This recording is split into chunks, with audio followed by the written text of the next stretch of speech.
to you live from Chicago. It's the fabulous 10-point podcast Rhythm and Blues Review. My name is Bruce, and it saddens and hurts me that the two young men that I raised to believe in the 10 Commandments have returned to me as two podcasters with filthy mouths and bad attitudes. First, he'll have some dry white toast. It's Chris. You alright? I can't remember what you said. That's all he wanted was his dry white toast. And second, bring him 4 fried chickens and a Coke. It's Andy. What a meal that is. 4 fried chickens right now. What was it? Not wings, not legs. 4 fried chickens. Do you imagine if KFC did 4 fried chickens? That'd be fucking brilliant. Call it the Belushi meal or something like that. Before we go any further, though, for those watching on the video, you've noticed, but those that aren't watching are only listening. Andy is in full. I'm guessing it's Jake blues, or are you Elwood blues, Andy? You're full get Knuckles. Yeah, exactly. Yeah. Andy has dressed the part, whereas Chris and I are letting the team down here. We're in our casuals, but he looks good. Is Andy? We are the 10-point podcast, not a rhythm and blues band as of yet. You can find us at 10pointpodcast.com and on all your podcast apps, and as I mentioned on YouTube, you can find video versions of all the shows.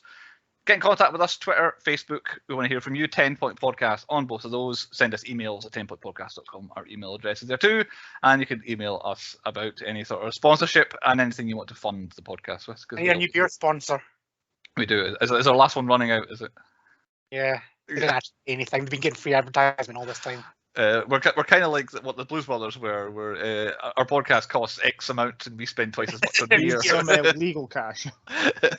Yeah. So yes, 10pointpodcast.com for all your 10-point podcast stuff. Before we get on to this week's episode, what have we watched in the last week? I have not watched a single film in the last week, so I'm willing to let one of the other chaps lead off. Chris has reacted. Oh, on you go, Andy. I'll let you go first. I watched one this time. I remember the film. Mm-hmm. Utterly pish and absolutely shit. Avoid like the plague, the 355. Right. Okay. Because it is dog shit. It made Haywire look like an Oscar-winning film. Oh my goodness. Okay. And I liked Haywire. Haywire was okay. Well, yeah. if you liked Haywire, don't bother with this film. Right. Haywire again. Haywire's on steroids compared to this film. Just everything about it was shit. I'm right thinking there's loads of stars in 355, like famous people. Yeah. Oh, right. Yeah, it's an all kind of like cast, but utterly shit. And then they've got the sisters in it. Where? So it's rare that a film with that much star power comes out, and then you hear nothing about it, see nothing about it, and all of a sudden it comes out, which is always a bad sign for a film like that. So. Yeah. And I am missing a premiere. I was meant to go and watch Moonfall or whatever it was tonight, but I didn't. I'm not sure about that film. I'm gonna go give it a bash because I do love a end of the world disaster movie when I can get one. So especially when the moon attacks, that looks pretty exciting. Yeah, exactly. Yeah. Who's seen that coming? So yeah, I'm doing a double bill tomorrow. It's going to be Moonfall and Jackass. And Jackass, yeah. Jackass is good. I'm going to see that. I feel like my better half doesn't want to see it at all, so I might have to go myself, which is not going to be an awful lot of fun. But I'll go watch Jackass, I would imagine. Chris, what have you seen in the last week? I haven't watched any films, but I blasted through the woman in the house across the street from the woman in the window who lives in Mordor, blah, blah, blah. Right. That massive long title TV series. Blasted through that in one night, and I wish I hadn't because it's utter shit. Right, okay. I was going to ask if it was worth Yeah, a while. I'm gonna watch it, and that's exactly the reviews I've heard. And I was like, nah, okay, I'm not bothering with that. Yeah, it's like a parody of like other, like Disturbia like films where somebody's like housebound and they see things happen. It's kind of like that. You mean, like the movie?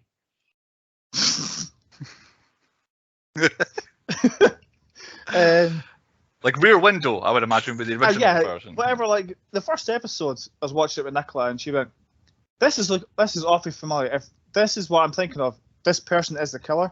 And she'd got it within the first half hour of of the episode, and that was it. First, Belle got her titties out though. I don't know. I fell asleep. I mean, that might be a record. I think that's 4 minutes in, and Andy's already got onto breasts. I think that might be the earliest he's ever done it. I could be wrong. Speaking of breasts, I'm going to start watching Pam and Tommy later on tonight. I saw the first episode this week, I'm not convinced either way yet. I went into it very apprehensively. I said this could be horrific or it could be quite good. So far, it's not quite as funny after one episode as I hoped it would be, but it is also quite funny. Like it's not played straight. But yeah, the first episode, Pamela Anderson, is it Lily James that we caught us playing her? She's barely in it. Like she's barely in that episode. It's all Sebastian Stan as Tommy Lee. And Seth Rogen as his character. Absolutely nailed that by. It looks exactly like him. It does look exactly like him, yeah. But the way he's acting, it seems like he's acting like him, and that makes me not like Tommy Lee after one episode. So the first episode, I think it's intentionally, I really don't like him, so I do not feel bad for him at this point, but that's after one episode. But yeah, I've only tried it once. It's 3 now, and then 1 a week for like the next couple of months or something like that, I think, for Pam and Tommy. But yeah, 1 episode in, I'm okay on it. What is with that? That's what Peacemaker did as well. They released 3 episodes and 1 a week. It's like, I want it all now. And also other ones, Marvel ones have done above everybody else. Yeah, Marvel have done 2 and then 1 a week as well. So it must be the way to do it. They must hook people better that way. I don't know. Strange. Thirsty. Hi. Has it got one each side? I feel like you go that way and get a can, and then you go that way and get a can. Chad tells us hiding under the tables, handing on beers every couple of minutes. Yeah. As I said, I haven't watched any other films, so Mando, i.e. Boba Fett, is the only thing I've watched, and we've now peaked, ready for the last episode. So it's well and truly not Boba's series anymore. It's back to being just full on. As I said to Andy before we started, it's really the Star Wars Episode 7 we didn't get is what's happening now, and it's everything. It's old Star Wars, new Star Wars, all mixed together up into one, and I think everybody likes it. I've not heard someone say it's bad yet. So nothing bad with the Mando's bad. Exactly. Mando himself. You just got to sit with your underwear off and watch it. It's a fun wet dream right there. And we better get on with this week's podcast. On to point 1 on the podcast this week. What is the point? It's point 1. The point this week is the 1980 action-adventure comedy crime musical The Blues Brothers. That's a mouthful and a half. Brought to us by Universal Pictures. We have done 11 times before. We have done Universal Pictures. Highs and lows are things like Jaws, Howard the Duck, Street Fighter, Waterworld, and The Dead Don't Die. So that's a lot of highs there. That was a 7, a 3, a 4, a 7, and a 3 they got. So and a bunch in between. But 11 different times. This is the 12th Universal Picture we've done. The Blues Brothers, based on the blues and soul band of the same name, invented by Dan Aykroyd and John Belushi for a sketch on Saturday Night Live. It devolved out of another idea they had for a band that was like some sort of bee-based band where they dressed like the bees. That where I believe I read the first ever returning character on Saturday Night Live was the bee-style band, and then it's hilarious. Yeah, allegedly because the first time they did the bee band, the notes from the network to Lorne Michaels were, that was a really good show, but we don't want the bees. So out of spite, they put the bees on every episode for the rest of that season, just to spite the network they were on. And then it changed into the Blues Brothers, what it became. And then they brought us onto a film in 1980, co-written and directed by John Landis, famous for being involved in Animal House before doing the Blues Brothers, and then went on to do American Wolf in London, Trading Places. He directed The Three Amigos that we did last season on the podcast, Coming to America, and then he also was involved with Blues Brothers 2000, the sequel that came out 20 years after this one. This film also co-written and starring as Elwood Blues Dan Aykroyd, a writer and star of things like Saturday Night Live, Blues Brothers, Coneheads, and Ghostbusters. They were the main things that he wrote and starred in. He has starred in a bunch of other things throughout his career, but often gravitates back to Blues Brothers and Ghostbusters style things. And the other main star of the film as Juliet Jake Blues was John Belushi, famous for Saturday Night Live, a film called 1941 that I'm unaware of, and then Animal House before being in the Blues Brothers, and that's essentially where his career peaked because he died 2 years after the film was released, so he didn't really do much afterwards. He died at a young age of, I can't even remember why, mysterious kind of... 33. And I've definitely not been doing the same stuff, just a COVID test again. And once again selected 10 minutes before the podcast to do a COVID test. So he's back to the sniffing. Okay, back to the Blues Brothers. On an alleged budget of 27 million, but the number actually fluctuates, and they went way over time, way over budget, money here, there, and everywhere. So, Andy, have you got an actual number how much they wasted on this? Sometimes you throw numbers out at me because you've done some trivia research. No, but like if it is 25 million, Shows you what you could do with 25 million. Exactly. Some of the other gash we've watched. Exactly. Most films, I would say, have probably twice that budget that we do. Yes, but and of course this is 1980, which is quite an old one for us. So 27 million, but it might be more. Opened in the US for just $5 million. Its final US gross, however, was $57 million. Final worldwide takings were $115 million, making a big profit back in the 1980s. Released 20th of June 1980. Means that it was available for some award ceremonies. It had, in its history, 2 award nominations only ever, this film. Only 2. And they were as follows. Nominated at the 1981 Motion Picture Sound Editors Awards, nominated for Best Sound Editing, where it won. And its second nomination was at the 1984 Turkish Film Critics Awards, where it came 4th place in the Best Foreign Film category, behind, in 3rd place, Gloria, an Oscar-nominated film from a couple of years later. In 2nd place, Die Ehe der Maria Braun, I believe a German film I don't know much about, but the winner of the 1984 Turkish Film Critics Foreign Award was Being There, an Oscar-nominated film, again from a couple of years after Blues Brothers came out. So I don't know why Blues Brothers came to Turkey so much later than it did the rest of the world. He got lost in the boat. Must have done. And that's it. It was not nominated to any other awards ceremony whatsoever. Was the Blues Brothers? No comedy ones. Obviously, the 1980s, there's probably a quarter as many movie awards ceremonies as there are nowadays. But yeah, not one shout at anything else. Well, however, it might win something at our pointies. It might do. I'm sure it will, one way or another, win something, because most films do. However, the Blues Brothers in 2020 was selected by the US National Film Preservation Board, so it is good enough to be like historically important and needs to be preserved for future generations. So, I'm not sure if it's a bigger honor or not than winning the best sound editing at the awards, but it's certainly important enough to necessitate that. But yes, no other award mentioned whatsoever.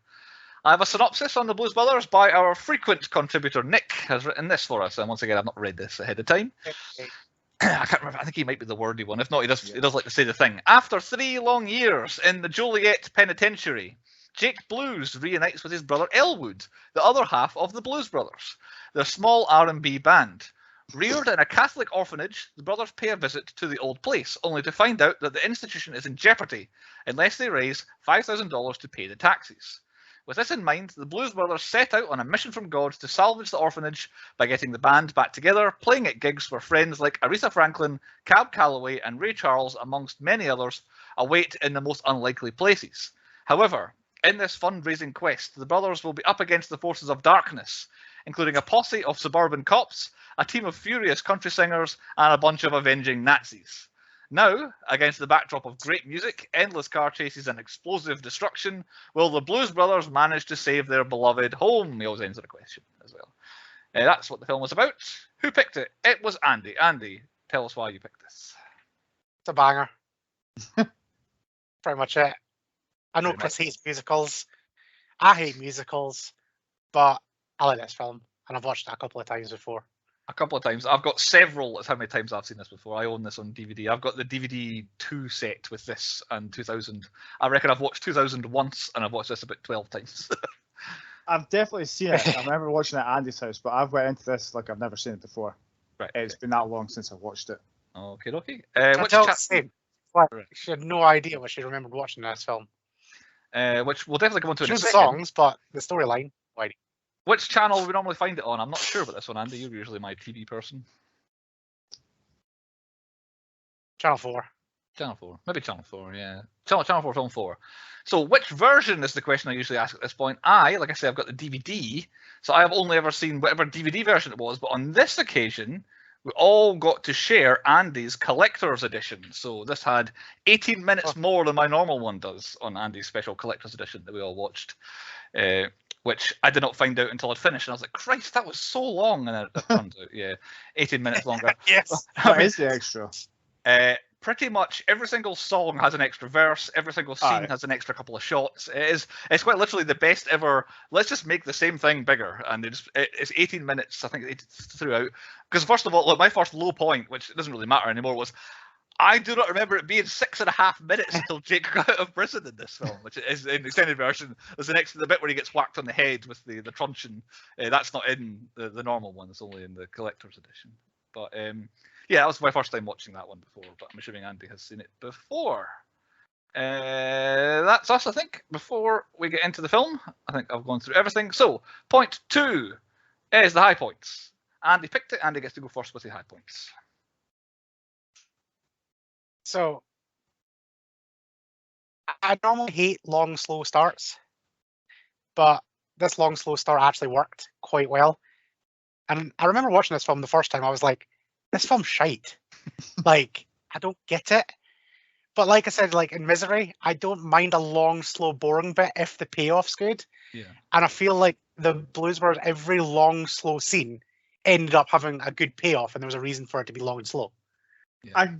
And that's the same as the start. I really enjoyed it. The start wouldn't have bothered me if it started from when it. You know that you seen the dog in the prison yard or the little statue, whatever it was. If it started from there instead of the stupid long shot of, I'm assuming it was Chicago. Yeah. I don't know why that's in the film. Like, there's no real reason for that shot of Chicago because I guess make it look like a shithole. I don't know if I guess Chicago so. is a shithole, but it looks like a shithole. I forgot to check whether this or Blade Runner came out first, because Blade Runner literally has the same shot but in the future, which is obviously inspired by a similar sort of, like, they saw that and made it in Blade Runner, but I don't know if this is parodying that, referencing that, or Blade Runner saw this and thought we'll do that in the future. But yeah, I don't know. Got me thinking.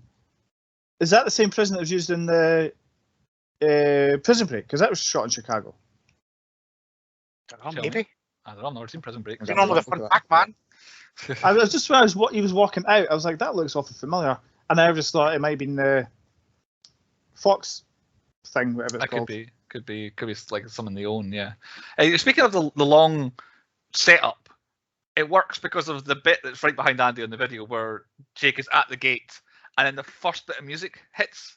And it's because I was once again watching with headphones on, so therefore, because nothing's happening, I had the volume, unbeknownst to me, turned up quite loud, and you could hear everything happening, and the conversation at normal level. And then when the music hit, it was really loud in my head. It didn't deafen me, but it was loud and impactful, and it really worked because it had 6.5 minutes of just silence up till that point. But yeah, that has to be a couple minutes longer than normal, I reckon, that as well. So prophylactic one, like prophylactic.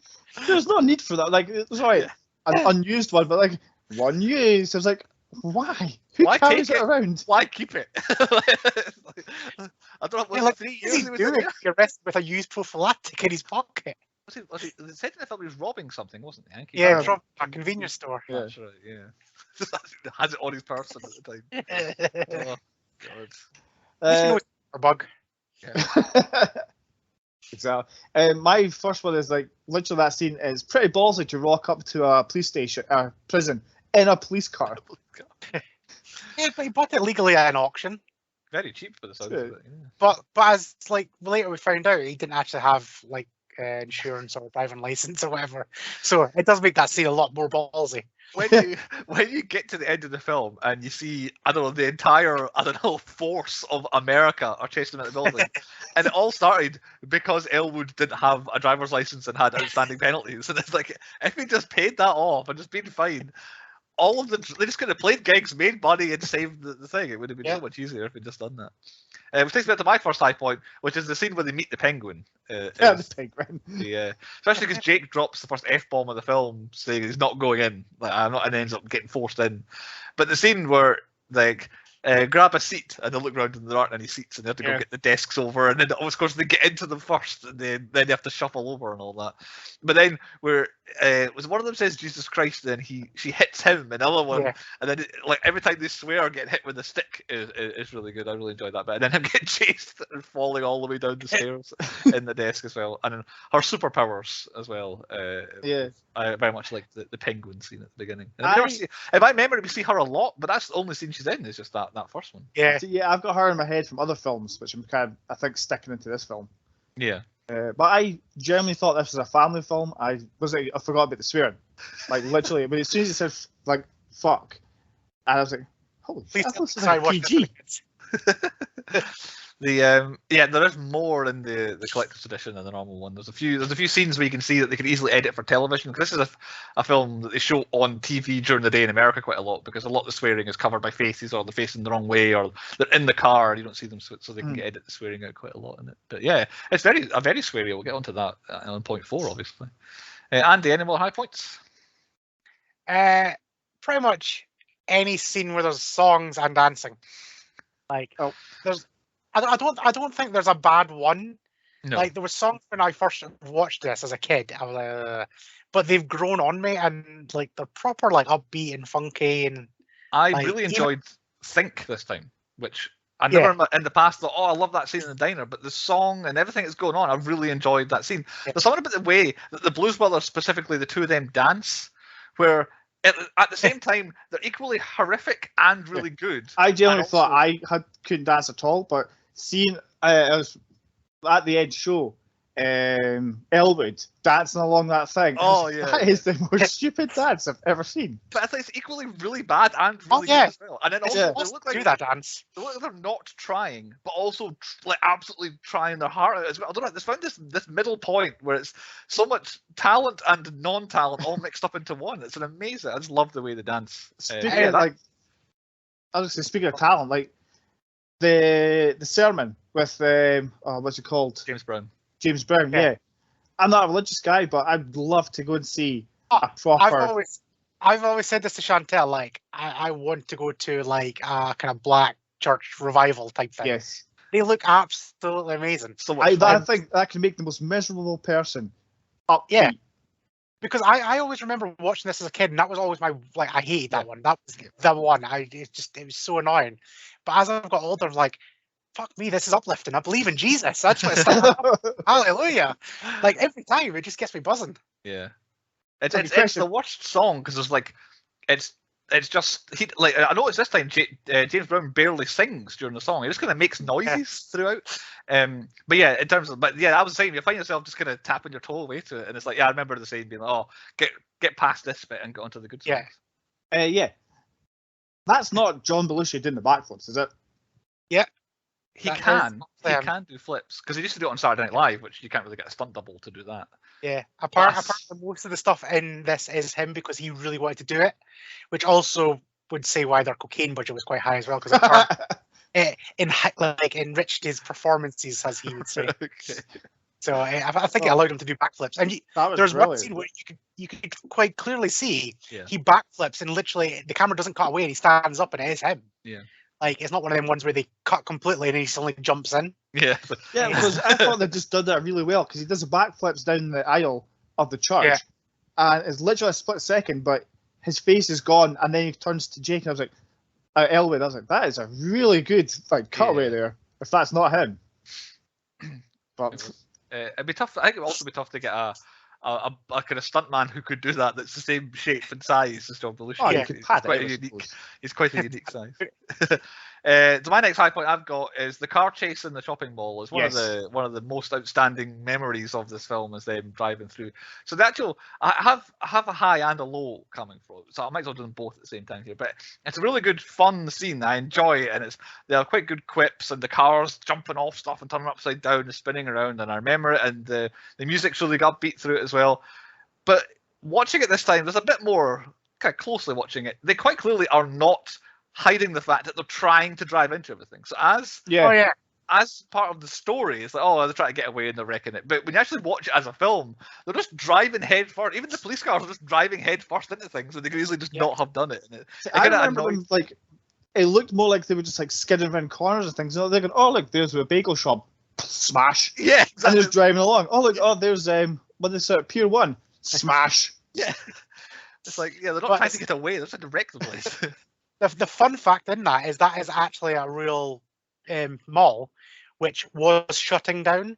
So they basically, rather than get a demolition crew, and they basically said, we'll take it and buy the stock and we'll destroy it. And that's actually saved them an absolute ton of money on the budget. My only flaw with that scene is where you can see all the tire marks where they've done it before and have had to reset things. I never noticed that. I didn't notice that either, so that's good. Well, I did notice is two guys run straight into the camera and knock the camera. Yes. Who's next with a high point then? I'll go. I think it's after that is when they're going to Elwood's Hotel and they nearly get blown up by the RPG of Carrie Fisher. I've pretty much got Carrie Fisher's entire story arc in this film is incredible. Like, Yeah. her just showing up, like you say, with a rocket. Like, it's when she shows up, you're kind of like, I guess for the first time, but I knew it was happening. But it's that's Carrie Fisher. She's quite a big star at this point. It's between Star Warses or somewhere, so she's quite a big star at that point. She turns up. Oh, she's in this film. It's like just a massive rocket launcher thing. I generally thought it's because you haven't found out what he's done to get put in prison. I thought it was something he done, and she's trying to kill him for it. Yeah. It was when you found out like he robbed a convenience store. I was like, well, it can't be for that. So yeah.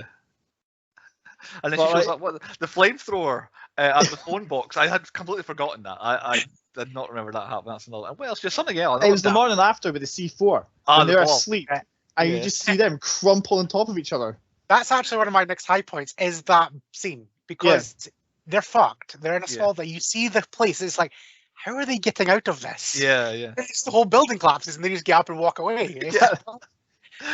It's really well done as well. It looks like a building being collapsed. Like, it doesn't look like it's like, I don't know, special effects or that. It looks really good. But yeah, you're right. It was a good way of getting them. It's a good way for them getting them out of a proper tight corner. Although, like, there had to be deaths there. Like, there's definitely people who died. Speaking of Carrie Fisher, I'll mention it now. It is so good that I have to give it a high point. Is when she's working on something, I think she was writing out something, you can see that she works in a place. It's called Curl Up and Die, which I think is an amazing name for a beauty salon. And I thought, especially because her character is the murderer on this murderous rampage, I thought Curl Up and Die is absolutely perfect, and I had to give that a high point on its own. So that was my next high point. Was that. I kind of big underlying high point is literally how actual simple the story is, and how stupid the actual payoff is, and what happens. It's like, they just got to get $5,000, and it's for a really, really, really, really good cause. Yeah. And he could easily go and steal it, but the Penguin obviously doesn't want him to. And it's like, it's such a simple story. And I actually keep forgetting how simple the story actually is. Yeah. Especially because there's a period of about maybe 40 minutes in our version that we watched, the 40 minutes in the middle of the film where it just goes, when they're getting the band back together, it's like they go there, a wee song happens, and then they go there, and a wee song happens, and then they go, we get the instruments, and then a wee song happens. So there's actually not much in the way of story progression for about 40 minutes, because it's just, but it's good song after good song after fun scene after fun, like it's good stuff the whole way through. So there's a massive chunk of I thought it's a dining scene with them just sitting there causing chaos, just eating food. How much for the kid? Yeah. How much for the women? It's one of the funnier scenes. The reaction that the guy, of course, like I haven't mentioned it so far, the entire band that isn't the Blues Brothers are just musicians. Like they're not actors; they're essentially musicians playing themselves. I don't feel like any one of them lets the team down at all. They're all really good at what they need to do, and even the guy who works at whatever it's called, whatever it's called, he has to do proper acting, and he's really good at it. He's like, I thought you had 5 years. So that sort of stuff is really good. Right now, I'm going to give a shout out. It's not a high point or a low point, but he is my favorite person in this film. That's just in the background, and it's Duck, the guy with the pipe, massive hair and beard. Like, I don't know why. Like, I can't give him a high point, low point, or even I don't even think a nomination. He's just amazing in the background all the time. I've nominated him, so don't you worry, Andy. I'll fit the nomination. But yeah, Donald Duck Dunn is his name. So, he's absolutely amazing. What a legend! Because he was part of the Magic Tones, wasn't he? That was his. He was part of there. Right. So my next high point is the big gig, but specifically the massive build-up entrance to them coming on. The crowd has just been going mad for Cab Calloway and Minnie the Moocher and all that, and it's like built up, and then they come up to the stage, and then there's just nothing. The crowd do not react one little bit, which is really, really funny. I love that scene. I really like that when the police arrive, just the way they come in makes it seem big and important and urgent. It's really well. And then you go into Everybody Needs Somebody to Love, whatever the title actually is, which is an all-timer of a music like piece in a film, which I've heard too much to love like a lot. Like I don't love that song anymore, but it's a great scene. And then they just play. So yeah, the actual big gig itself, I would say, is my next high point. It's just like, yeah, I agree with like add bits to that. It's just like John Candy and stuff like that. Just his little things. It's like, because you would. It's like, right, we've chased these guys across a few like whatever, Yeah. a few towns, even maybe a state line or whatever. I want to see what they do. Yeah. They can't escape. Yeah, let them play. Yeah. And then like I've always wondered what an orange whip was because Bly used to always say, "Do you want an orange whip?" It was always Bly's gimmick. We went to a pub, orange whips. Never got one. Never knew what it is. However, I had to Google it. I totally would have one of those. They're amazing. What is it then? I don't know. So it's vodka, orange juice, and whipped cream, and it is actually all mixed together. Right. Okay. Oh. I think it's got some rum in there as well. It sounds nice. I'd Give it a go. Orange whips at the wedding. Yeah, I can say next time we're all together, we'll have some orange whip. The last guy, he was not buying it. He was like, he just stared back at John Candy. 3 orange whips, and the one policeman goes off to get also, it. On that scene when like the cops are all standing there and they're like talking about orange whips, the 3 cops stand right in front of people that have paid for really good seats. Yeah. And it's just like you just see them and they're like so pissed off. It's brilliant. I noticed that on my second watch through that they're like full on just blocked a whole people's view. It was really bad. Right, I have, well, Andy's already touched on one of my high points, which is quite possibly the greatest movie soundtrack of all time, which I can barely argue with that. That has to be a high point, is the music throughout. So I only have one more high point, so I don't know if I've got a few, but they're all linked together. It's the big car chase. Yeah, same for me. Yeah. From the minute they do it's dark, we've got our sunglasses, it's 100 whatever miles to Chicago, and they go hit it wherever it goes. From then, pretty much at the end of the film, it's a high point. The last 20 minutes, whatever it is. Yeah. Normally, I've touched this before, like in other films, where cars just randomly start flying and flipping over for no reason. But like, it just works really well for this film. But like, even like all the car chasing, like scenes and stunts and all that, it's like they actually use people. Like, like people almost died in this film. This is what you want in films. You need that more. Like, if Fast and the Furious filmed it like Blues Brothers, like actual proper real, I'd be game. I'd watch that shit more often.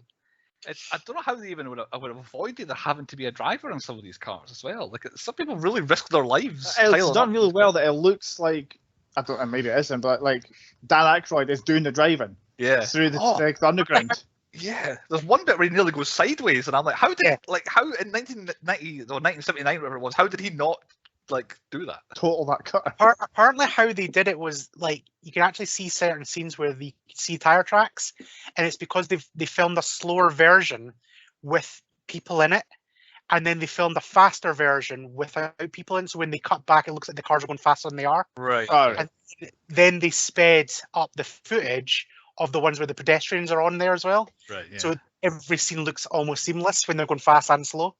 It's really good, and then like the drive through what is quite clearly the streets of Chicago is really good, and it's proper proper adrenaline rush stuff as well, where you're bolted on the front of the car and the car is flying down, and then the police car comes right out in front and all that. It's really well put together as a car chase. But yeah, my final high point is like, since we're near the end, is the SWAT team, the army, the fire brigade, that entire thing. Yeah, exactly. That's what that literally. It's the one guy coming down. Yeah. Every part of me just made me laugh all the way through, and it shouldn't. It's such a stupid, the top scene, but then the payoff's brilliant. When they all come running into the lobby of the building, and then the one nice policeman's like, "Where's the 2 guys come through here with the briefcase? Oh yeah, they went down that way. Oh, thank you very much." That's like literally like the exact thing I was going to say. Like the next point I've got, and then right at the very end, like the Blues Brothers in this nice, relaxing hotel. You've got these guys just rushing at them, shooting that door out and all that. Yeah. And then it just says back in 5 minutes, and then just stand there going, "What?" I thought that's absolutely brilliant. Like after everything they've gone through, they've still got to wait for this guy having his lunch. Yeah, it's amazing. That does for high points. Yep. Thanks. So yeah. That's on the low points then. What was the worst things and bits of the film? Where I've already mentioned a couple of mine, so I don't know if someone else wants to lead off with a low point. Well, I kind of started with the flyover of the city. I just think it was pointless. But is it not a bit of a dick move using somebody's belly to hide their face? Like it's that underneath shot of him walking along the prison, so you don't see his face. He's using the guy's big belly. I mean, it's kind of John Belushi's sort of, I don't know, style, wasn't it? Was that he was the kind of the round fat one, really? Yeah. Like, He was still a bit of a dick move going, how can we hide his face? Well, he's a bit fat, we'll just use that. I don't know. You have to ask him if he was offended, and unfortunately you can't. Any early low points from you, Andy? Trying to think of early ones. I'd like I said, I would also, it's a high point, but it's also a low point, is the pacing of, especially this extended version. There is bits that they could cut out, just make it more of a fast-paced film. Yeah. I didn't realise it was extended, that other bits had already previously been cut, so Yeah. there's a lot of bits that I thought it could have just taken off. Yeah, it's almost literally 1 minute per scene. Like, it's to take 18 minutes out of it. It's every bit is longer, which, if you like it, and I very much enjoyed this watch through, it was an extra bonus thing because I got to hear more of every song and every performance. But yeah, on the original one, it's probably paced a bit better. Like I say, it's nearly 20 minutes shorter on the original. Yeah. So probably works really well. So I don't have many low points left, but one of them I have, Andy might know, because I think Andy might have the trivia on this one. Did they have to change the song that was being sung in the church that James Brown was doing? Because, like I said earlier, he doesn't sing. He doesn't sing a lot, and also you never actually see his face when he's singing. So I feel like they changed the song or something, Andy. If you I thought something along the lines of James Brown actually, like, he doesn't do lip syncing, so he sings. So what happened was they played a track on the back, so all the performers were lip syncing around thingy. So he wanted to do his scene, so they basically just was like doing words and sounds. Right. Okay. That's how he wanted to film. But everybody, when he's actually singing, the bits he is singing, you'll probably see his face is not there. Yeah. Because he uses to lip sync. All the rest of the people would lip sync and act around him, whereas he kind of just went freestyle and just did his own voice stuff. Yeah, because it felt like, I don't know if there was. Yeah, because like, this is the different version that normally seems like. Did they have to change the song to something else? I didn't remember the song that clearly. I just remember not liking that scene too much. But yeah, it was just weird. So that definitely explains it. James Brown. And it's the same with Aretha Franklin. She is awful at lip syncing. Right. So she can't actually lip sync. So when you see that scene being put together, it's got a bit of 1,000,001 cuts. Right. And there's a bit where she actually just looks annoyed because she's had to film it again. And I suppose use that, put it towards him, and use it. Yeah.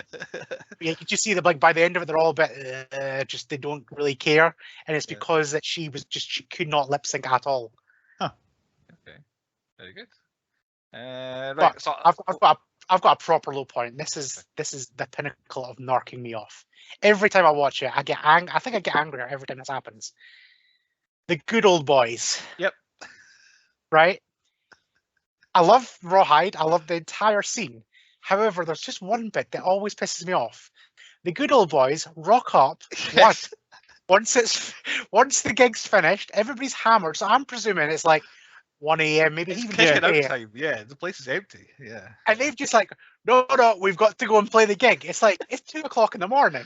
They're like, they even say, we're running late, he says at one point. It's And honest to God, that scene, every time it does it, it just pisses me off. It's like, no, because it just doesn't make sense. Doesn't make sense. Yeah. It wasn't like, we need to go see Country Bob and tell him, we had a puncture. It's just a case of, we're running late. Let's go play the gig. Everybody's here 5 hours after we're supposed to be starting. Every time that scene happens, it just makes me angry, and I still can't get my head around it. It doesn't make any sense. Is it not as well? Sorry, I was going to say, like, is it not like common knowledge that people playing get free drinks? I would have totally been in the same thing as them. They've had a beer. Here, it's on the house. I was like, fine, drink. I'll just drink as much as I want. I mean, I've DJ gigs like that, and it's true. It's free beer. Yeah, I feel like maybe 10 guys drinking $200 worth of beer might be taking the piss a little bit, but yeah, I would say as part of the part of the contract, but we know that one. So. What I was going to say there was, I have now forgotten what I was going to say, and you guys carry on while I think of what I was going to say. So well, I would say the ultimate of low points is fucking Nazis. Again. Wouldn't it be a podcast? Illinois Nazis. They're the worst. Illinois Nazis. Why would the police stop them from getting their heads booted in? Like, on that thing, I know they paid for the park or something. So? Fuck them. Fuck them. There's nothing good about them. Country Western bar, and I forgot what it was now. I don't think it's anything important. Yes, Nazis, always a low point. Although they are a comic figure, and we can point and laugh at them in this film. My last low point I've got is, which is something that I think it's always annoyed me as well. Did the Blues Brothers only play 1.5 songs at the big gig? Yeah, yep, definitely. Because I didn't notice a break, because they've come on, they play everybody's. Well, I guess the Minnie the Moocher kind of counts. Moocher. Yeah, so that. Then they come on, play everybody's got somebody to love, and then they play the first half essentially of Sweet Home Chicago, then dance off, and then leave, and the rest of the band. That's the entire gig. Yeah, I generally thought they were going to play like the whole list of songs, just maybe cut it a little bit. But yeah, you hear them play the 2 songs, and 1.5. Yeah. The which I mean, a couple of good songs, and it was only, they said it was $2 a head, wasn't it, to get in? So I suppose maybe it's crazy prices for tickets. That's so good. And it wasn't they could seat 5,000-10,000. I forgot how much it was, but the I got 1,000. Yeah, so 5,000. 10 grand. 10 grand. Which and they were getting 10 grand off the guy from backstage as well.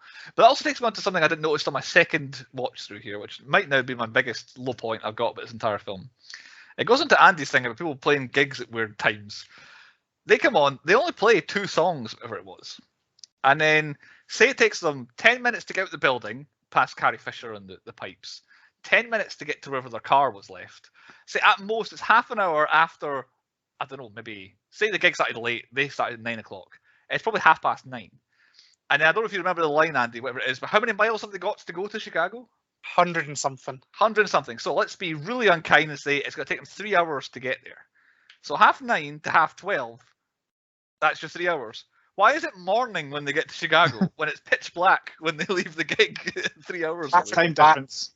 And the police are behind them the entire way as well. The police never catch up. They never have to stop. They never get. It's, I don't know. They must have gone the long routes or whatever it was. But yeah, it was like, because I just remember the last bit being all in daylight, and I'm like, wait a minute, it's pitch black. They barely played a song at their gig that they were selling tickets to. It could have been a 1 a.m. finish that gig. They might have done a full gig. It might have been. Yeah, I suppose it was midsummer. Maybe would the sun be out that much at 4 o'clock in the morning? Maybe 5. Yeah, it might have been. Yes, but yeah, I feel like they messed up their timings a little bit there. But yeah, that's my last low point. Although I'm going to try and think of what I was going to say about the Country and Western Club. But carry on if you got. Fine, I'm going to go back to the Country and Western Club. Is Dan Aykroyd's singing voice for Rawhide? Is that actually his voice? The really deep. Like singing. Jake sounds like literally like John Belushi singing, but Dan Aykroyd is just so deep and like off. Yep. Majestic. Dan Aykroyd himself is really weird in this film. Like, I'm not sure what he was going for when it comes to this film. Like, what was he trying to be when he was being Elwood? Does anyone have a guess or an answer? I don't know, like the scene behind me, it seems like pout quite a lot and pull weird faces and I don't know, just. There's the weird scene at the gas station with Twiggy as well, where I'm like, he's being a bit of a creeper, but also you know he's never gonna meet up with her, and it's weird. And then I don't know, he seems to be just irked a lot of the time, but he also seems to be the smart one. But I don't know, I guess it's like just about the first film he was ever in because he was Saturday Night Live at this point. But yeah, speaking of weird, who puts the toast in the toaster? Then goes to sleep. Wants to go to sleep straight away. It's like, you're not even fit to toast, mate. Yeah, I was thinking that as well. You sneeze as well. What kind of insult is that? Calling someone a sleaze. But yeah, I'll put Dan Aykroyd at low points for me. I never remember him being this weird. Like, John Belushi carries the Blues Brothers kind of charisma in this film. Dan Aykroyd's really weird. I don't know. Dan Aykroyd dance. Oh, well, he can dance. That's what he brings. Oh, he can dance in Celtic Pride. The amazing dance, and I'm assuming writing as well. Any final low points, or is that us? No, I'm out. Done. That's us. On to point 4 then, the stats. I have got the usual ones that we've got, which increase by every episode. In the collector's edition, extended by 20 minutes extra, 29 shits and 12 F-bombs, which is a lot more swearing than I remembered being in the film. 12 explosions as well, pretty much condensed to 2 or 3 scenes, but yes, 12 explosions. Deaths, though. 0 is the official. I would say nobody has ever presented as being death. That entire hotel though must have been slaughtered. I've got at least 20 people died in the men's only hotel. Like, it has to be 20 people. The Nazis. They fell from Great heights. Oh yeah, the two Nazis. Yeah, they've fallen from an improbable height. Yeah, like that bridge, it just seemed to like extend Yeah, like you can 300 see feet in the air. it's about 20 feet high, and then It was neither a high point or a low point. It was just a fun point. yeah, exactly. Like, it was amazing. It was I forgot about that. The Blues car as well. Like it stops and stands on his end, and then shoots off like Superman. Yeah. It's just like randomness, just for being random. It's very like Saturday Night Live. It's like here's a daft bit of comedy. You might like it, you might not, but I bet you'll like will come along eventually. Yeah. And I've got at least another two when the gas station gets blown up as well, because the guy who works there and the guy who drives the tanker are still there. That place goes. So there's probably about 25 deaths, maybe more in this. But yeah, none are actually official when it comes to that. Quota, it's dead animal. I don't think we had dead animal. I think we avoided any animals. I didn't notice a cow. I was looking as the cars were going through Illinois at the end, but I could not see a cow in any fields. No goats either. No peeing. No pee gags. Someone did make a reference to peeing. It was one of the old good old boys, but none of that. The devil did not appear. The KKK, no, but Nazis are about as close as you can get to the KKK, so kind of a half mark for them. I reckon they're Nazis on the weekend. For the KKK in the weekend. Okay, maybe Nazis during the day. Yeah, KKK once a week. Yeah, it's literally just a change of clothing. It's the same thing. They probably just wear the Nazi stuff underneath the clothes. Right, so a couple extra ones I did. I counted musical numbers because I couldn't remember how much of a musical this was, but there are 11 full musical numbers in this film, which definitely qualifies it as a musical. However, only one of them is really a telling of a bit of the film. So I've got all 11 here. So James Brown's scene, Murph and the Magic Tones, they play a half sort of music number. John Lee Hooker playing in the street. Then we have Think inside the cafe. Ray's Music Exchange. There's 2 songs at the Country Bunker. Minnie the Moocher, Everybody Needs Somebody, Sweet Home Chicago, and then Jailhouse Rock is the 11th. Of those, Think is the only one where it's really like, I'm telling a bit of the film, you need to think about what you're doing, you don't go with them and stay with me. Every other one is just them playing a song. So I don't know, personally, I think that helps it because I prefer to just see a band playing than someone telling the story of life. I mean, I watched more musicals than ever before, and I've watched like all these new Disney Pixar ones, and I kind of hate a musical that like explains some songs are brilliant, but I hate ones where it's like visually telling you a story. But yeah, I thought 11 was more than I remembered. In a film that's for us 2.5 hours, 11 songs is quite a lot, especially because I say there's about 5 of them come back to back to back to back. I did it. I counted police cars. I didn't go too strict on it, but I tried to go within reason. That same 15 could have gone to there. I know that's more than there was, so there's probably another 10. 98 is where I got to. So you can maybe round up to 100 if you want. That includes the Bluesmobile, because it is also a police car. So 98 police cars. However, I think in the film they probably destroyed about 98 and then reformed them and put them back out on the road again. And did they say the thing? Did they say Blues Brothers in the Blues Brothers film? Yes. They did 14 times. I counted 3 on my first watch through, and I was like, there's no way they only said 3. Apparently I gave up 20 minutes into the film and forgot to count anymore. Officially 14. Chris, any stats from you? Yeah, it's exactly 8 minutes to the point where before either of them speak. Right at the start. Felt like it. I also counted 4 times that they said mission from God. Yeah, I thought we were doing that as well. Yeah, it's only 4. It feels like they say it a lot more than that. So did I when I watched it, but the first time I watched it, I got 5, so I don't know where I'm getting the extra one from. And I watched it again, only got 4. So 4.5 will split the difference. Yeah. You only see them without sunglasses twice. Elwood in the factory and Jake when he's trying to smooch Carrie. The factory scene, I do not remember that. I don't know if that's an extended bit or not, but I do not remember him going in there. Yeah, I think it definitely is on the extended one. Yeah. And I was going to count blue things, and that was a stupid idea because the first time I was like pausing every second and taking notes because it ranged from window frames in the church to Jake's outfit, or they're all their outfits in prison, to there was always something blue, like the hue of the light on him, the amount shops in the mall, and I was like, okay, fuck this. There's a lot of blue things. So confirmed for the entire running time of the film, there's something blue on screen in the blue. Pretty much every scene, there's something blue somewhere. Cool. Even if it's just a color, like even if them in the dark in the car, there's something that shines blue with the lighting. In the car, there's like a blue thing sitting on the dashboard. So pretty much every time there's something blue on screen. Always something blue. Okay. And Andy, I don't know if you get any stats, but I know you're going to have a most pornographic scene, so why don't you tell us? Well, it's definitely a pornographic scene, but you don't actually see it, but it's the thought of it makes it really pornographic. And that's 4 fried chickens. If I'm presented with 4 fried chickens, it's a good day. Good. Any others? That's That's me. on to the quiz then on point 5, the 10-point podcast quiz. Andy is the quiz master. Jesus. So why don't you take over? Right, it's going to be really hard because I've got to read things in front of me, and it's really hard to read into this. Stuff it might work. Well, you did take them off once, so you can do it that. Yeah.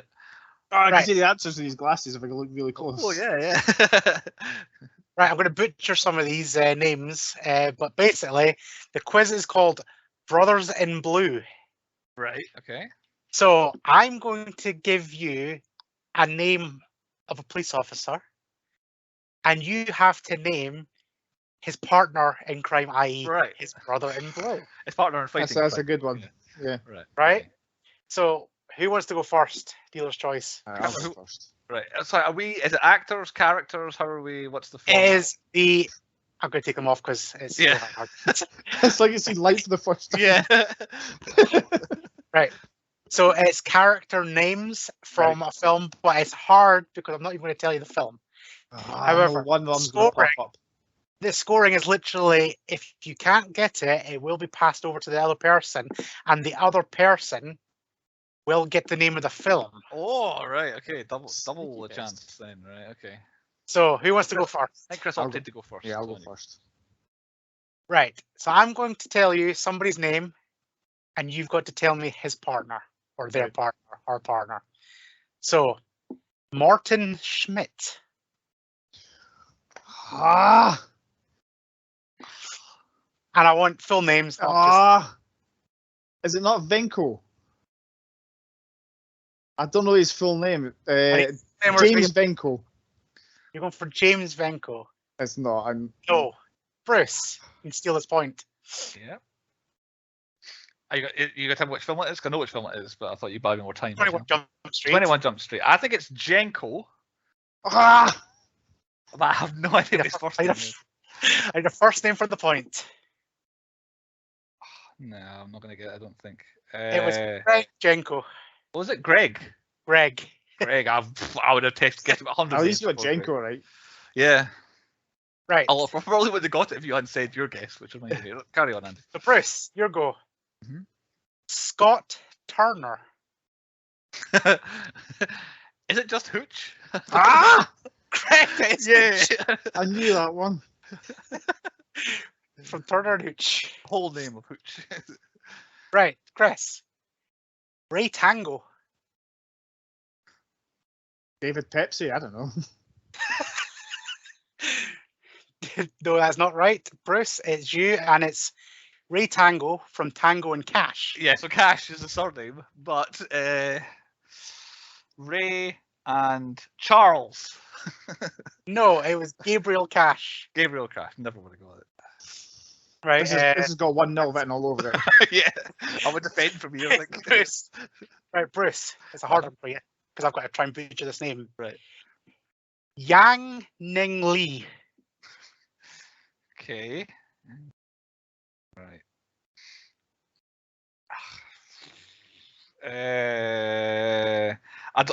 Does Chris know? If Chris knows what film it is, that helps him because I don't know the character's name, but I know what film it is. So I'm just gonna go John Smith. John Smith. Nope, it's not. So, Chris, Yang Ning Lee from the film Rush Hour. I knew it was Rush Hour. Yeah, I knew it was Rush Hour as well. I was going to say Chris Tucker, but then Yeah, I know. That's what I was going to It's like Chris Tucker, but I it's don't not know what his it's called. character's name. Yeah. Tucker. Chris Tucker. That's all. I know the character's name. Stuck in there now. It is James Carter. Oh, I wasn't far away. Right, who is it? Chris now. Chris, Yeah. on you. Yes. Marcus Brunette. Mike Lowry. Correct. It's Mike Lowry from Bad Boys. 1-1. Right, Bruce. Danny Butterman. Well, that name. I don't know the name, but I could tell you who it is. I know that name. Oh. Oh. No, I have to. I can see, but I don't want to try and give anything away. So yeah, I don't know. Chris, Danny Butterman from Hot Fuzz. Ah, that's what it was. Ah, I don't know his name. It's Angel. Nicholas Angel. Ah, damn it. Damn it. Oh, Right, who's it next? it's Mr. me. Gold. Chris, so that's Chris is winning now, so this Yes, could be yeah. a story. Where's this come from? Couple more. Right, Chris. Roger Murtaugh. I want to say Mike Riggs. It is not Mike Riggs. Chris Murtaugh from Lethal Weapon. Right, Who's Lethal his Weapon. part? Right, so Riggs is definitely the name, not Mike. Riggs. Steve Riggs or Stephen Riggs. It is not Steve Riggs, it's Martin Riggs. Oh, What did I say? Mike. Mike. Damn. Is it Bruce? Is it It's Bruce? me, yeah. Right, Bruce. Lena Huxley.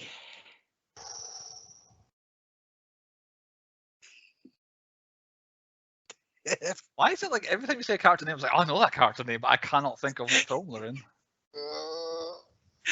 Chris is going to run away with this. I'm going to Yeah. burst. I don't know then. I'll be here all day trying to guess. On you go. I want to officially say pass, so I do not get screwed out at this point. I passed that one. I do not know that. John Spartan. It is John Spartan. Ah, that's what it was. Honestly, I was gonna guess Judge Dredd, but I was like, that's not his name. Right.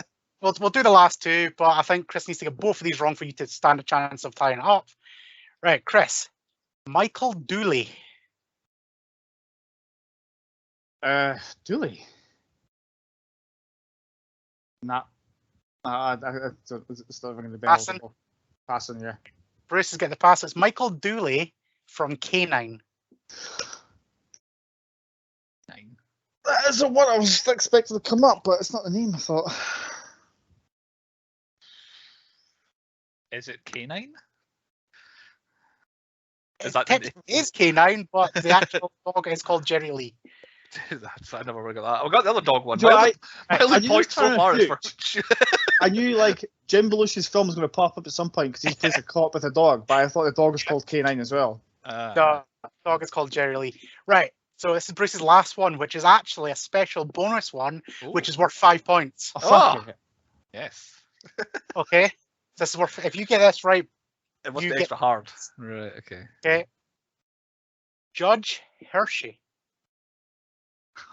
Is it Judge Dredd? Yes. That was ridiculous. Yay! Bruce wins. Or it's a draw. The official scoring. I will is accept draw. a draw. That is ridiculous. There Especially you because go. I've already said it. Yeah, we'll call that. I'm happy to concede a draw to Chris. I have no idea how I made out with 2 points in that quiz there. So I'm very happy. There you go. Yeah. Patent pending. Thank you, Andy. That was a better quiz, although comfortably harder quiz than we've had Yes. in a while. It's like really hard. Don't you worry. There's going to be some more belters in the end. Okay. On to point 6. Movies within movies. Not just cowboys, not just cops within movies. I've done a bit of my own here, mixing with some other stuff I could find. So, Blade Runner, the opening shots of Chicago. I don't know what came first. So, the Penguin can open doors on her own, has some sort of psychic powers, seemingly. So I don't know if that's Amityville Horror or something like that, some sort of spookiness. And the way she moves reminded me of Dracula when she goes woof back into there. So I don't know if that's some sort of parody there, but nothing else ever listed that as any sort of reference. Then Rawhide and Peter Gunn are both kind of old television shows that the theme songs were played. At one point, Elwood references Oldsmobiles, as in they've got the new Oldsmobiles in over there. That's an Animal House reference. It was a kind of car they invented for the film Animal House. The film, It's a Mad, Mad, Mad, Mad World, is very similar sort of tonally to a massive police chase with everybody trying to get to the one place and everyone's following everyone on the road and then the kind of celebrity cameos popping up. It's a very similar kind of film to this. Apocalypse Now, because of the Ride of the Valkyries happening when the Nazis pull out and start chasing them. The French Connection for the chase through the city is quite literally, as I was watching it, I didn't remember it being as much like the French Connection chase. And in 2001: A Space Odyssey, there's a couple of shots that are the exact replicas of what happens when he goes through the kind of monolith in 2001. Very similar sort of look there. And then Jailhouse Rock, the Elvis Presley film, is quite obvious, the reference there at the very end. And then Never Not Good, A Hill I'm Willing to Die On. Practical car chases are never not good. If you use actual cars and actually drive along roads, it is always good. Chris, movies are movies. Yeah, so there's quite a few. Here. No doubt I've missed hundreds because I didn't go through every single person that was in the film. So Dan Aykroyd made a cameo in our scariest movie ever so far, apparently, in Casper. Spookiest, yeah, right. Spookiest, then. He's not in anything else, is he? Nope, just Casper, which I was surprised. I thought we'd done him before, but apparently Casper. So did I. Yeah. Carrie Fisher is in my most forgotten film, The Burbs. Yay! And so was the head Nazi, Henry Gibson. He was my dad. I was trying to place him. I was like, what is he plays the villain in something else we've done that it was nice? But he was Dr. Klopek of the Klopeks. Burbs. It seems to be our 7 degrees of bacon. Yeah, 7 degrees of the Burbs, but it's like 1 degree of the Burbs. Apparently, John Candy played someone called Wink Wilkinson in Little Shop of Horrors. He was my most hated character in that film. He was like a radio DJ or something, wasn't he? He was awful in it. That's who it is. Yeah, I remember now. Paul Rubin, the waiter, was Penguin's dad in Batman Returns. Yeah, Pee Wee Herman. I totally missed he was in this. I did not see him at all. But yeah. Amazing. I was most proud of this one until I found my last one. Devereaux White is Argyle from Die Hard. He was the young boy trying to steal the guitar, wasn't he? Yeah. That's Argyle from Die Hard, which is amazing. I couldn't believe that. And there's probably a lot more, but I came across this one by by going through IMDb. I was like, wait, when's he in this? Steven Spielberg. I had no idea that he was the tax guy. His voice was used in Jaws. Yeah, he was. Or like the life station worker. Life station worker, yeah. I'll nominate him in a minute, but I always forget Steven Spielberg is the guy at the end of this. Every time, I always forget. But yeah, spot on. I do have one more, Chris. Is that was your last one? Yeah, that's my last one. Argyle from Die Hard was the winner, and I love Pee Wee Herman as well. But this is one of your 10th guy from the left ones. So Gary Houston. He played a Nazi, not one of the main ones, but a Nazi. He played the irate customer in the car dealership in Fargo. I went for the head Nazi because I've seen his face somewhere, and I looked at that one. But but you got some really good ones there. One of the best we've had. I made a point. Like I was related to a lot of people, and I was like, I recognize his face from doing it before. So yeah. Well, we're talking about things, and it's kind of current if you know who he is. The other Nazi, like not the thingy guy, the other helper dude, he looks like Jeff Tremaine from Jackass. Yes! Like I know exactly what you mean. I was like, Jeff Tremaine's in this? 5-year-old. Yeah, Jeff Tremaine, look it up. I think he's Eugene J. Anthony. Did he play the Gruppenführer or something like that? So the one who at the end goes, I've always loved you or something like that. I think that's him, because he's the only other Nazi, he's not just called Nazi. He looks like Jeff Tremaine from Jackass. Okay. As for us, fairly easy. I put Andy as Jake, you as Elwood, and I'm John Candy trying to arrest us. Okay. Andy's Jake, obviously. Like, I mean, another one. Andy picks these films that he's easily castable in. I put you as Elwood, and I put me as the Penguin. I put me as John Candy because he doesn't sing or dance at all, and he's trying to arrest us. I can imagine you if you had to, could probably do Jake, Elwood. Put the Blood Rave on, Chris will be dancing like Elwood Blues, so you just watch. Oh, there you go. We can add that to my list. I forgot about that. Apparently, Gay Bar is his #1 song. He loves that. I know that word for word. Andy, movies from you. What have you got? Right, it's not so much a movie within a movie. However, I do want to see the Blues Brothers just cameo in films. Just every kind of like Jay and Silent Bob did in kind of recent times. I was about to say. They just show up in Scream 3 for no reason. Yeah, and then that's it. They're in it, but they're not in it. They're just that's Jay and Silent Bob. They have a line. Well, one Jay has a line. It's because they're filming Jay and Silent Bob Strike Back at the same time. Right. Okay. I forgot to say last week. But yeah, no, I want to see Jake and Elwood just appear in the Marvel multiverse, just being the Blues Brothers. Whatever Space Jam was a part of. No, because that's Warner Brothers rather than Universal. Because remember, Space Jam had all the different other things, or even Ready Player One. There must be a Blues Brothers world in that or something. I think the Blues Brothers mobile is in that, isn't it? Could be. Yeah, It actually. might be. Yeah. There you go. But yeah, no, I see the Blues Brothers universe, like they just appear in films, just little background characters. Yeah. Not a bad idea. Not a bad idea. Right then, on to point 7. We're very much over time here, so we need to rattle through the end. Chris, have you got a would you rather sort of hypothetical for us? Yeah, I can tell you Andy's answer. Would you rather never be able to take off the black hat and sunglasses, regardless of the situation, whether it's good or bad, or spontaneously burst into song to get a point across, which I know Bruce hates. Oh, I would do both of those then. Yeah, like both. Yeah. I think singing would wind you out. I nearly always wear a hat when I'm outside anyway, so hat and glasses suits me. I would always wear. It has to be the Blues Brothers or the black fedora. And perfect. Yeah, look cooler than I want to do both. However, I do have a hypothetical. I'm going through this hypothetical. I know we're over time, but this is a question he's answered. It's important. Right. It came up in discussion today. Right. And it was Radio 1, how you meet people and weird ways you meet people. And somebody said Just Eat. They met their partner through Just Eat. So I'm thinking, right, if you order a takeaway, right, say, whatever you're into, comes to the door, you've ordered a Just Eat, and you're like, do you want a shag? And they say yes. What's the protocol? Do you finish your food that you've ordered? Have you ordered enough to share it with them?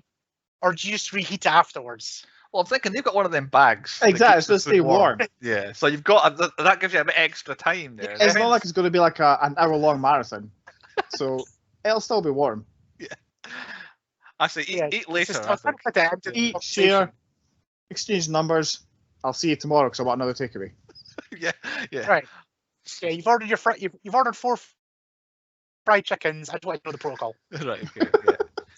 Food after, I think, because they've got the warm bag. Because they're not going anywhere. The warm bag will still be there. So yeah. Okay. On to point 8 for our nominations for the Pointy Awards. I have quite a lot, so I'll rattle through. The newly christened and newly minted Best Team Award that someone invented recently. Everyone for the Blues Brothers Band. I want the whole lot of them, not just the 2 of them. The whole Blues Brothers Band needs to be Best Team. Best Song, because I'm against the other one, I'm going the Peter Gunn theme because I just love that. I had that. But because I nominated it in Waterworld, I went to Sam and Dave's Hold On, I'm Coming. It was in that as well. Hold On, I'm Coming is really good as well. But Peter Gunn, like I said before, it's the best stuff is happening music. Like we're getting a team together, we're working on it. It's really good music, so I'm nominating that. Best costume is the all black look for the Blues Brothers. Best hair I've gone for Donald Duck Dunn with his. Oh my!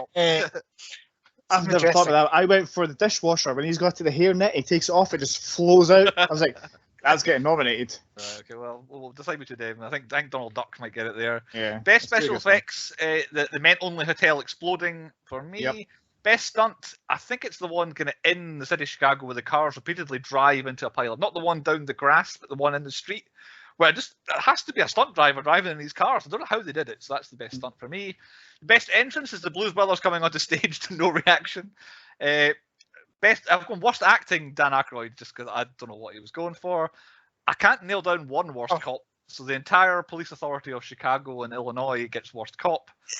Most unexpected Steven Spielberg, because I always forget him, and I was so happy. I've got a Best Jimmy nomination. James Brown nominated for Best Jimmy, season 5 of the Pointies. And then our top awards: Best Inanimate Object, the Bluesmobile Mark II, that's obviously the one I have in the car, and then Best Bell End, which means Best Villain. I'm going Carrie Fisher. I think she's really good at being, because she's essentially a villain. So they're my nominations. Yeah. Who wants to tidy up some others? I've added in Best Car Chase. All right, go on. Best car chase, the whole thing. Yeah, the one with the police and the Nazis at the end. Best car chase added to those. Because I'd imagine there's going to be other films with car chases in them, surely. I think so, yeah. My worst plan is suckering your friends into playing a show while you're wanted by the police and then getting them arrested and put in jail with you. Yeah, well, that's I've got to come to that in a minute, but yes, I agree. My most unexpected was going to be Carrie Fisher. That was until I found out that Mr. T was one of the guys in the street. Yeah, I don't know where, but yeah. Yeah, and apparently so was James Avery. He was a dancer outside Ray's shop, so you can take your pick of one of them. No Danny John Jules, though. No, didn't spot him at any point dancing. It's like a film. Yeah. And I think that's it. Apart from I called the best stunt is the hotel blown up with them inside it, but you've already used that for something else. Yeah, I feel like it wasn't a stunt so much as I think that was more because I don't think they actually blew up a building with them inside it. No, but it looks like they were in it. So anyway, yeah. Andy, there you go. Right, I'm going to add best death, which is the Nazis falling from a ludicrous height. If they didn't die, yeah. And I'm going to add best song, which is controversial, but it is Ride of the Valkyries. Oh, I did think of that. You know shit's going down when you can hear that, especially the horn in a helicopter. It's definitely yeah, okay. Chopper Squad. Yeah, I get you, yeah. Chopper Squad alerts, yeah. But no, like the whole soundtrack, it's definitely like if we just have one as soundtrack, best soundtrack, this wins hands down. I almost put best score because it doesn't quite count for best score, but like a lot of the music is just kind of put to the background as well. But yeah, every music award Blues Brothers gets nominated for. Yeah. Best dance moves, Dan Aykroyd. Best dance moves. Oh, right, like, he'll win. He's won that pointy, I think, confirmed. That'd be more dancing. Right, we'll see. We'll see. The season of dance. Could be. Andy's picking nothing but musicals the whole season, which I would put past him. Any others? Status? That's everybody's covered it. On to the moral of the story. Something I stopped on earlier on mentioning a minute ago. My moral of the story is don't associate with known criminals, because that's literally how the entire rest of the band ends up in jail because they played music with the Blues Brothers. They didn't break any laws at any point in the rest of the band, but surely purely through association, they ended up in prison. So that's my don't associate with criminals. Who's next? Andy can go next. Okay. Right. You kind of brought an old point up last week, which fits perfectly into this one, and it's bitches be crazy. Oh, God. How did I not see that coming? How did I not see it coming? Chris, what's your moral of the story? I didn't think about that one, but I'll try to go somewhere different. So I went, the Lord works in mysterious ways. Nice. Yes, very good. On to the 10th point, which is the 10-point rating. Andy picked it. Andy gets to go first. Andy, what's your score for the Blues Brothers? It's probably the film that I've actually watched the most in my life, and it's one of these films that, like I said, it annoys the shit out of me every time I see the good old boys turn up. It gets me angrier and angrier each time. Like, just infuriates me. But there is also, like, it's a film that I've watched like a million times, and there's still bits I don't see, I miss, and like even like that kid like that steals the guitar, I didn't know that was Argyle. It's like this film still throws surprises, and it's like it's just an enjoyable watch. I can put this on the background any time of the day. Great background film. But the good old boys does bring it down, so it only gets a 9 from me. Only a 9 because of them good old boys. I pretty much echo everything Andy says. As I say, it's the perfect film to just stick on because there's funny bits and they don't need too much tension. There's great music, doesn't need so much tension. I think personally the lack of story hurts it a little bit because the story's a bit silly and it doesn't really matter. No one's very good at acting in it. Maybe John Belushi's quite good in it, but there's nothing else going on. It is there for the music, but it's so much fun, and every bit of music is perfect in it, and it has good car crashes and all that. So I'm going to go as high as an 8 for my rating out of 10 for the Blues Brothers. And Chris? Surprisingly, for it being a musical, I quite liked it. The fact that, like has been mentioned, only Aretha Franklin's Trust is the proper or the musical one that just randomly breaks in helps it. The fact that everybody else is like, well, let's test it. Like, the songs are not random. They're, if you know what I mean. Yeah. It helps it for me quite a lot. Like, the stunts and the car chase are awesome. Yeah. Like, Jake tumbling down the stairs and stuff like that. If it was him, brilliant. Kind of like the bedroom implosion. It's fun. Like, he keeps coming up. It's a weird film, but yeah, I'd watch it again. I'd give it a 7. A 7 from Chris. Very good. Some difficult maths here, so you guys want to fill a little bit. I'll try and work out what was scored here. There's a lot of the songs are shit, like Minnie the Moocher or stuff like that. Minnie the Moocher is a banger. I think it was extended for a version, Minnie the Moocher. It's a good song, but yeah, I think we got the extra long version of it. I always forget that it goes into a kind of sort of weird dream sequence where it's a different band, or they look different, I should say. Yeah. But yeah, I quite like it. Also, it comes in between a couple of good ones. So the final score is an 8, a very early marker for possible best film of the season. An 8 out of 10 for the Blues Brothers. Not much more to add to that. I think we all had a lot of fun. I think Chris scored Little Shop of Horrors quite high as well. For a man who hates musicals, I think the two musicals. Well, the actual scores, I think it's That one did randomly break into song though. Yeah, it did. Yeah, it was. Both of them are kind of comedies as much as they're musicals. You know what I'm saying? They're meant to be silly. Musicals. No, Yeah. it's not like Phantom of the Opera kind of weird shit. This one's like there's quite a lot to it. Right, before we go into like our third hour of the podcast this week, we better get on to Andy's theme. If you have a guess, I'm not sure I've got a guess. Oh yeah, so my hints. I'll give you hints. Mhm. Every single film we've done this season fits my theme. Well, you mentioned earlier, there are lots of drops about John Belushi. Are your films all cocaine fueled? Was what my guess is going to be. Like, right, because it came up last season as well a lot. But I don't really have a guess, but it's tough on just the one film. I don't know if Chris is frozen or if he's deep in thought at the moment. But thinking about a guess. I don't know. I think he's maybe gone. We'll carry on without him and see if he comes back. So on to next time, which is my selection, which Andy reminded me just before the podcast started that it was my pick. And it's the beginning of my theme, and I've literally pretty much picked my films to fit my theme. I think out of 5 picks, I think I've only actually seen 2 of them all the way through. Oh. So I'm a bit of a mystery sort of season. I was going to say, is your theme films you've not seen all the way through? It is not, because I've seen 2 of them all the way through. So I'm starting off with a genre we don't go too much, and I certainly don't go to. It's a rom-com, romantic comedy. It's early 90s, an era we do go to quite a lot. So in 1993, comedy romance, romantic comedy, starring, let's see, the main star we have never done before. Chris has just confirmed that he is gone from the rest of the podcast, so we'll catch up with him next week. He forgot to put 50p in the meter. Yeah, I think so. Energy bills are going up. Right, so the main star, the only person I really know of, is Michael Myers, as in Mike Myers, not the Halloween guy. Mike Myers, the comedian. So Mike Myers is the first film I remember knowing of him being in.